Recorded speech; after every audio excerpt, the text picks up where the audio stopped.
Welcome, everybody, to the second part two episode with Brian Chastain. The first episode, we spoke about 8 timeless lessons for individual investors. This episode, we're going to discuss some timeless lessons for financial advisors and other money managers. Also speak a little about risk management and some other topics. Without further ado, Brian, I want to thank you very much for being here. The floor is yours. Well, thanks, Adam. It's good to talk to you and your audience. And as we said in an earlier episode, I've been an advisor for about 20 years now. And when I started back in 1998, our firm at that time had 13 million under management. And today we're knocking on the door of $1.5 billion. And there's been a lot of factors in that growth. Obviously, we've worked hard. We've been very fortunate. But I think there are also some lessons that we've learned along the way that have allowed us to have the growth rate that we've had over the last 20 years. And I would group them, the 3 points I want to make, I would say fall under the category of constant self-improvement, both for yourself and for the firm. The other one would have to do with leadership. And then the third one, which I think is maybe one of the most important ones, especially if you're ever thinking about acquisitions, has to do with culture. And so the first one, when I talk about self-improvement, I'm really talking about, having a mindset of getting better every single day. My partner in the firm says that if you're not getting better every day, even if you're staying the same, you're going backwards. And that's because there are other firms out there that are getting better every day. So if you're just treading water, people are gaining on you every day. I read an article from Tony Robbins not long ago, and he said that there are really 2 businesses you have to manage, the one you are and the one you're becoming. And he said if you just manage the business you are, you're going to get knocked out by new competition, new technology. Things can come along and disrupt you. But he said if you're constantly managing both of those businesses, you won't have to quit or pivot because you're always doing something to either innovate, change, or improve. And in short, I would say keep the business you want to become always in mind and get better in something every day. When we were a $13 million firm, we knew what we wanted to be.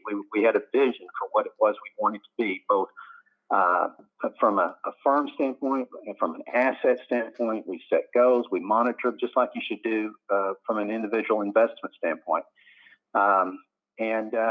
Here we are 20 years later, and a lot of those dreams have become reality. But I'd be the first to say that even though we've worked hard, we were very fortunate in a lot of ways. We've got a great staff that has helped us, have been there for a long, long time. We have very little turnover in our firm.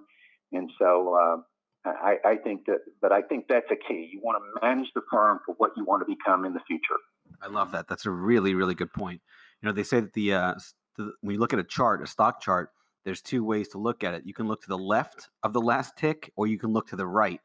The problem is most people look to the left at the pattern, the price, whatever happened, and they get caught up in all the drama from what happened before, but you make your money to the right of the chart. So it's the same thing here with the business. It's a really, really good point. Yes, and I think also to kind of to your point, I think it's very important. Time passes very quickly, as we all know. And I think it's very important to appreciate where you've been and where you are. And I'll never forget, I was with my partner on a trip one day, and we were looking at beautiful scenery. I think it was mountains, and I told him, I said, we never want to take this kind of stuff for granted. You need to stop and smell the roses from time to time and appreciate where you come from and all the hard work that it's taken you to get to where you are currently. Right. So, yeah, that's really, really good. I think the other thing I would say to other owners out there would be in the area of leadership. And there's been many, many books written on leadership, and there's a lot of great ones out there. But I think that one thing that I feel like I've learned is that you have to, we don't know all the answers as leaders or owners of a firm. In any type of leadership position, you're not always going to know the answer, and you're going to be wrong from time to time. But I still think it's important to lead with conviction and not be paralyzed by fear. again, you're going to have doubts. You're going to be wrong from time to time, but it's important to lead with conviction, and it's important to lead with integrity. I think integrity is so important.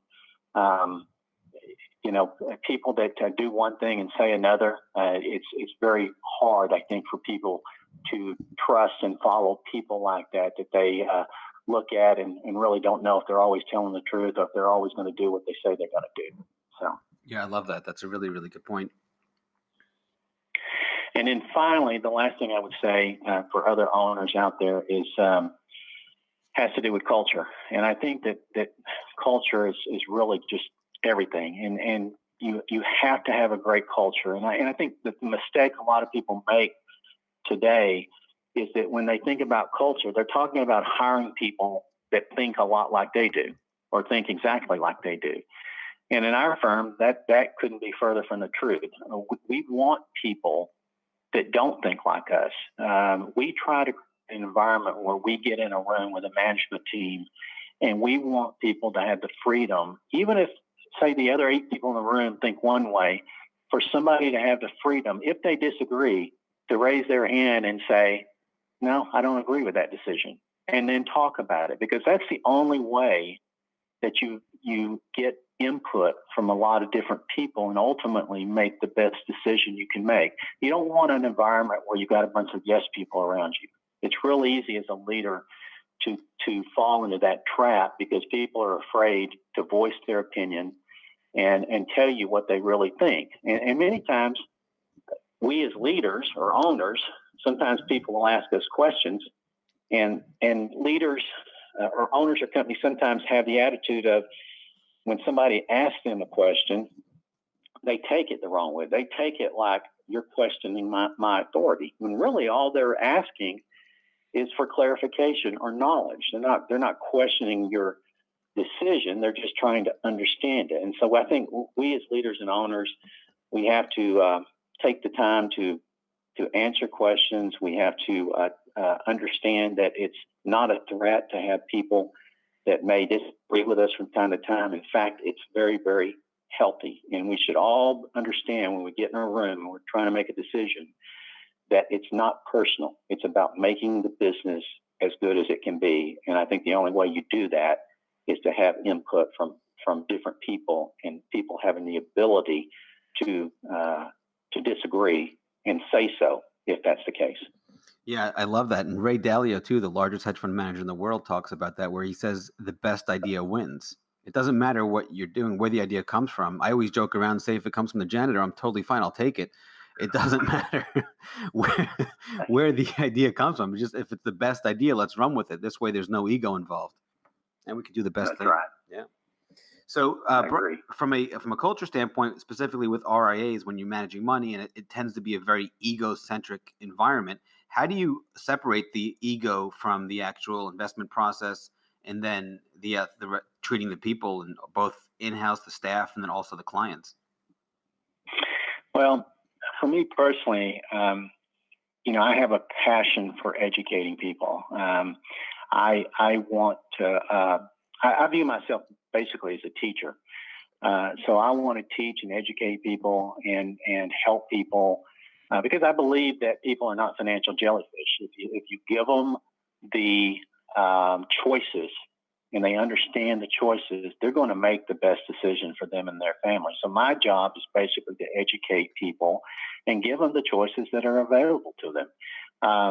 I have a team, and it's not about me. I have even though I'm the CIO, I have an investment manager. We have an investment committee where we meet once every 2 weeks. Ultimately the decision is mine, but I certainly, to my point a minute ago, I want input from everybody on that investment team, and I want them to have the ability to and freedom to disagree with me if they do. And again, just like I said a minute ago, I think that goes to making ultimately the best decisions, having input from a lot of different people. I can't think of everything. I'm not that brilliant. There's going to be things that other people are going to think of that I have not thought of, points they're going to make that I didn't make or didn't think of. So I want all the facts. I want all the knowledge I can get before making a decision. Yeah, I love that. And then off air, I believe you had mentioned to me as well, which was another great point about making it safe for these people to actually speak up so they don't Yes, feel no, threatened. absolutely, Yeah. absolutely. I think that you, as an owner, shareholder, partner, you have to be aware that. I mean, sometimes we forget when we start out in our career what it was like when we had people above us, and we may disagree with a decision, but we many times we didn't say anything, and we were intimidated, fearful about how that would be taken. I think as long as it's done in a respectful manner, that's what you want.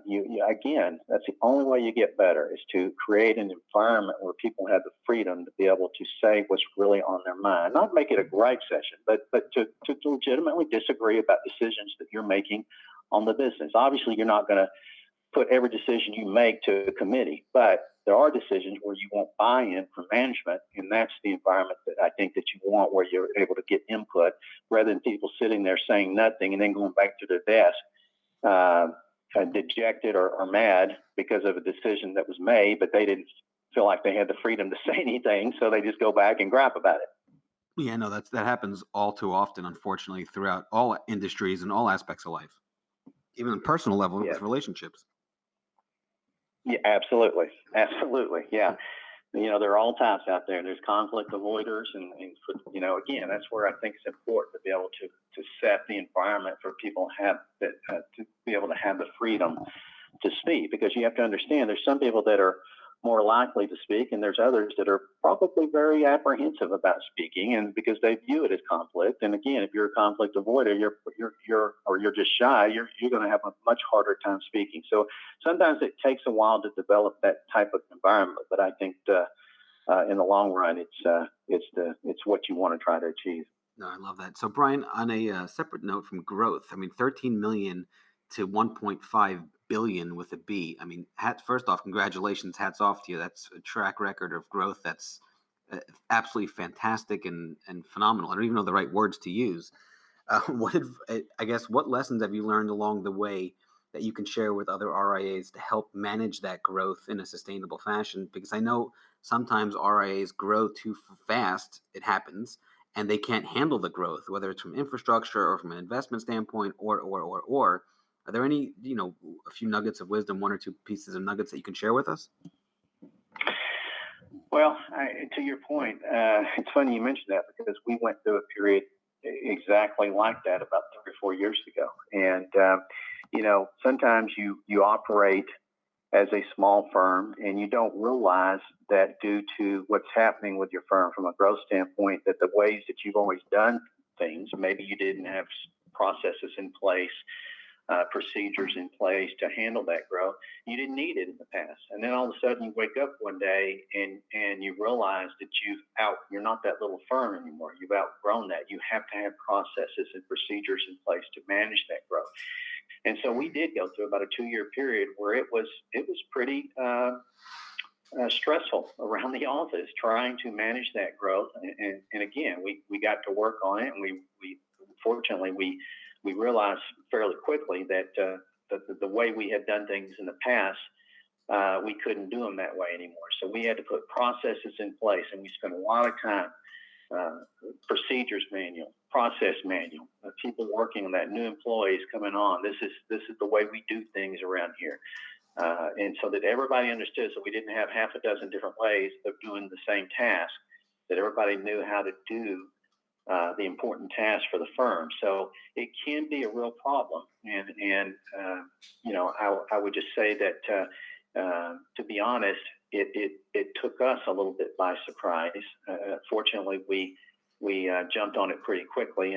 But for anybody that, if you talk to anybody at our firm today that went through that growth spurt, where we didn't have all these processes and procedures in place, they would tell you that it was for a couple of years. It was a trying time. If you don't have the infrastructure in place, if you don't create the infrastructure, and all of a sudden you develop from a very small firm to a larger one, it can create a lot of stress for a lot of people. So I guess the advice would be just to plan for the growth before you actually grow, so you are ready for that growth. In other words, am I understanding you correctly, or was there something else? Absolutely. Again, you should be managing the firm as it is today, but also managing the firm that you want to be or are going to be in the future as well. And that speaks to your earlier point too about Tony Robbins and what your partner says. Correct. Right. Yeah. Perfect. So on to another subject, Brian. How do you handle or view risk? Both from a trading investment standpoint, business standpoint. I know you had brought up some other some really good points. I'd like you to talk about that if possible. Well, I think that probably most advisors today, I would hope anyway, spend time on assessing a client's risk level. I would never make a recommendation to anyone without knowing their total situation, and that means their balance sheet, cash flow situation, time frame, age, tolerance toward risk, and there's a lot of tools you can use to try to assess this. And of course, the first step is just sitting down and asking a lot of questions, and then you have the traditional risk tolerance questionnaire. But we take it even a step further. We get a score on a risk tolerance questionnaire, but at that point, what we'll do, that score will tell us approximately anyway, the portfolio that this person should be in, how much in equities versus fixed income and alternatives. And so we will then take that portfolio and model it in some software we have, and it will come back and we'll be able to show the client, okay, this is what your risk tolerance questionnaire came back. This is the score that you got. This equates to a portfolio, let's say, with 60% in equities. Now let me show you with a portfolio like this in different market environments how this portfolio would perform. And we can show them an up 10 and an up 20 S&P, a down 10, a down 20 S&P, and even a 2008, 2009 type of environment, meltdown type of environment, what that portfolio will do. And the client can look at us and say at that point, well, okay, you're showing me in a 20% down environment as measured by the S&P, my portfolio will be down 12. They can either say, you know what, I'm okay with that. Yep, I think this is the appropriate portfolio. Or they might say, you know what, that's a little more than I want to lose in that type of environment. So at that point, we would scale down the equity exposure and then show them again. And maybe their goal is to only be down somewhere in the neighborhood of 8 rather than 12 in a S&P down 20 type of environment.